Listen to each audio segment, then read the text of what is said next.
नमस्कार, स्वागत है आपका डॉक्टर साहिब में और मैं हूं आपके साथ सौम्या राठी।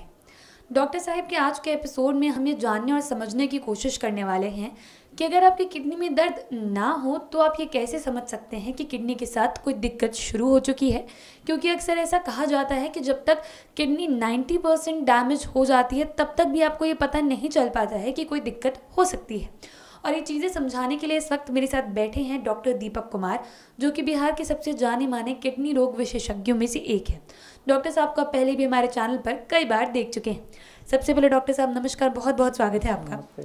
डॉक्टर साहब, ये कहा जाता है कि 10% जब किडनी काम कर रही हो तब भी आपको ये पता नहीं चल सकता है कि आपकी किडनी में दिक्कतें शुरू हो चुकी है। तो ऐसे में लोग कैसे इस चीज़ को समझे कि बिना दर्द के भी ये हो रहा है। और एक और सवाल इसमें मैं ये ऐड करना चाहूँगी कि किडनी 90% डैमेज होने के बाद भी ढंग से काम कैसे कर पाती है। अगर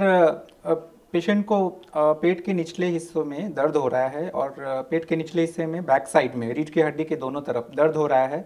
तो ये किडनी से रिलेटेड दर्द हो सकता है। यूजुअली 10 में से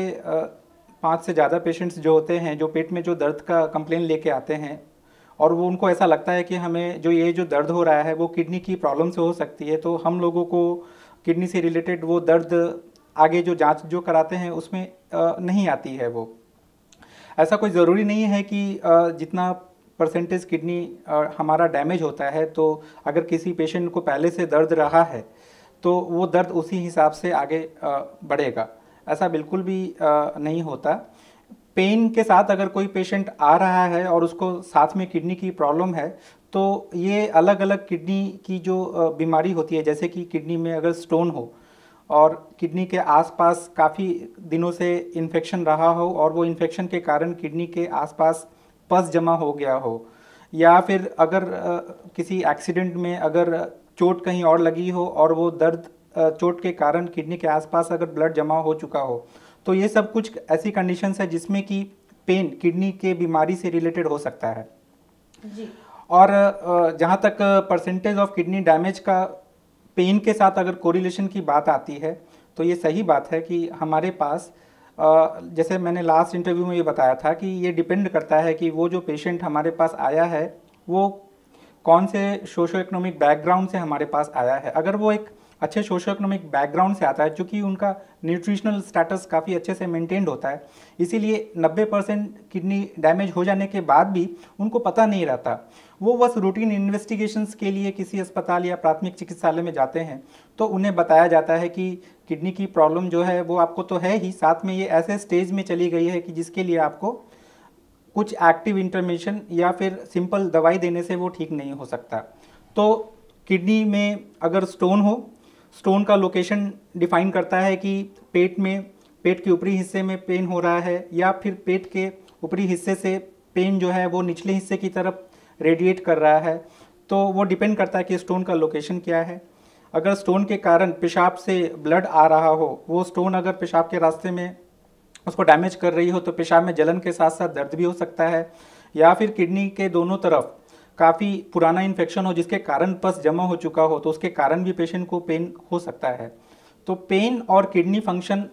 हमेशा साथ साथ नहीं चलते, कभी कभी किडनी का फंक्शन नॉर्मल होने के साथ भी किडनी का पेन हो सकता है। उसमें सिंपल पेन किलर्स दे के भी पेशेंट के पेन को हम लोग सबसाइड कर सकते हैं। कभी कभी पेन को रिलीव करने के लिए हमें सर्जिकल ऑप्शन की तरफ जाना पड़ता है जी।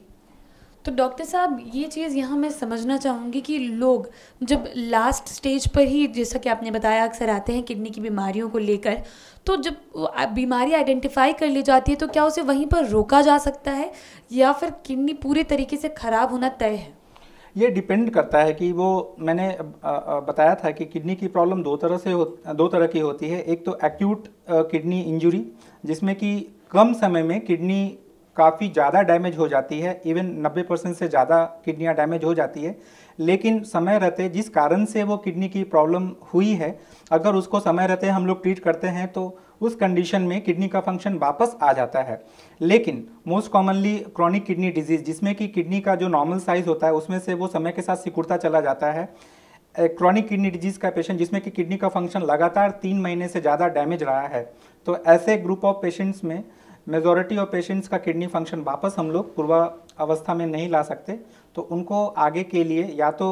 लाइफ लॉन्ग डायलिसिस, लेकिन परमानेंट और जो मोस्ट डेफिनेटिव जो ट्रीटमेंट ऑफ चॉइस है किडनी ट्रांसप्लांट के लिए पेशेंट को बोलते हैं। जी,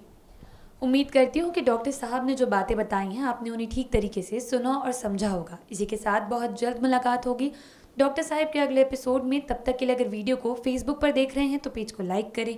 यूट्यूब पर देख रहे हैं तो चैनल को सब्सक्राइब करें। कमेंट सेक्शन या मेल बॉक्स के माध्यम से आप हमें बता सकते हैं कि डॉक्टर साहब से आपके क्या सवाल हैं। धन्यवाद।